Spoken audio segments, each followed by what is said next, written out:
এগুলো স্যার টিভিওয়ালাদের নেতা। টিভিওয়ালার নেতা বানিয়েছে, আমি আর তো কিছু করার না এখানটায়। আমি শুধু একটা কথা বলতে চাই, এই হুমায়ুন কবিরকে মমতা ব্যানার্জি নির্বাচনের সময় ব্যবহার করেছিল আমাকে হারানোর জন্য। সারা মুর্শিদাবাদ জানে। নির্বাচনের আগে মমতা ব্যানার্জির এই হুমায়ুন কবিরকে দিয়ে পুলিশ হুমায়ুন কবির মিলে শক্তিপুরে দাঙ্গা করেছিল রামনবমী দিন। সেই দাঙ্গা করার পর হুমায়ুন কবির সদর্পে বলেছিল সংবাদ মাধ্যমের সামনে, মুর্শিদাবাদে 70% মুসলমান, 30% হিন্দু। মনে করলে মুসলমানরা হিন্দুদেরকে গঙ্গায় মেরে ফাঁসি দিতে পারে। সেই ছোট্ট ক্যাসেটটা সংবাদ মাধ্যমের প্রচার সঙ্গে সঙ্গে আইপ্যাকের লোকরা সেটাকে কালেক্ট করে হিন্দু গ্রামে গ্রামে ছড়িয়ে দিল আরো বেশি করে প্রচারের জন্য, ইন্টেনসিভ ক্যাম্পেইন। বক্তব্য কি? এই সময় হিন্দুরা এক হও, বিজেপি জিতবে, তাই অধীর চৌধুরীকে ভোট দেওয়া নয়। বাঁচতে গেলে, মুসলমানদের হাত থেকে বাঁচতে গেলে হিন্দুরা এক কাঠা হতে হবে।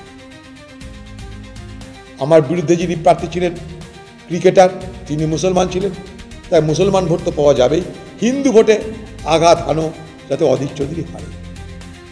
2019 সালে এই বহরমপুর লোকসভায় যেখানে বিজেপি 1,43,000 ভোট পেয়েছিল, সেখানে 4.25 লক্ষ ভোট পেয়ে গেল।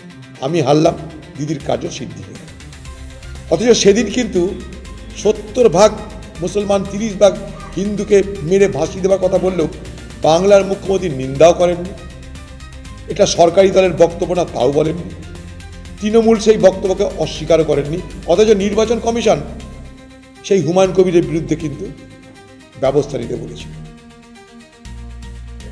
তো দিদির এইটা যে চরিত্র, ইউজ অ্যান্ড থ্রো, কাজের সময় কাজই, কাজ ফুরালে পাজি। হুমায়ুনের দ্বারা আর কিছু আসবে না। হুমায়ুন এখন ডিসপেন্সেবল আইটেম। দিদি জানে হুমায়ুনকে দিয়ে আর আমার কাজে লাগবে না। এত বিলা করে দিয়েছে, এত বাবাল করে দিয়েছে, একে এখন বোঝা হয়ে গেছে। যে হুমায়ুন একদিন দিদির সম্পদ ছিল, আজকে সেই হুমায়ুন দিদির বোঝা হয়ে গেছে। আর বোঝা হলে দিদি তাকে সঙ্গে সঙ্গে ঘাট থেকে নামিয়ে দেবে। এই তৃণমূলের একটা নেতার এই হাল হয়েছে, হুমায়ুনের সেই হালই হলো।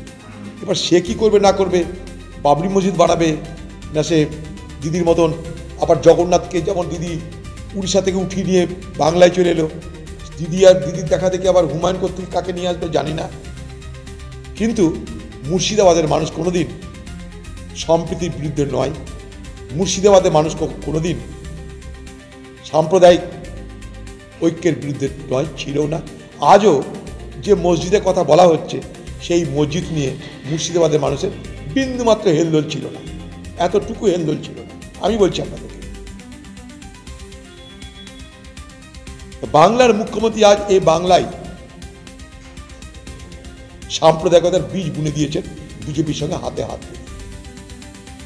নির্বাচনী জোট হয়েছিল এই টিএমসির সঙ্গে বিজেপির। দিদি বিজেপি সরকারের মন্ত্রী ছিলেন। বাংলায় RSS শাখা সংগঠন হু করে বেড়েছে। বাংলায় এখন রাজনীতির উপাদান, নির্বাচনের উপাদান হিন্দু মুসলমানের বিভাজন। একটা কোন পজিটিভ কথা বলেছি বলুন? এখানে মিথ্যার বেসাতি হয়েছে, মিথ্যার পাঁচালি পড়েছে দিদি, সকলের বহরমপুরবাসী কানে তালা লাগিয়ে দিয়েছে।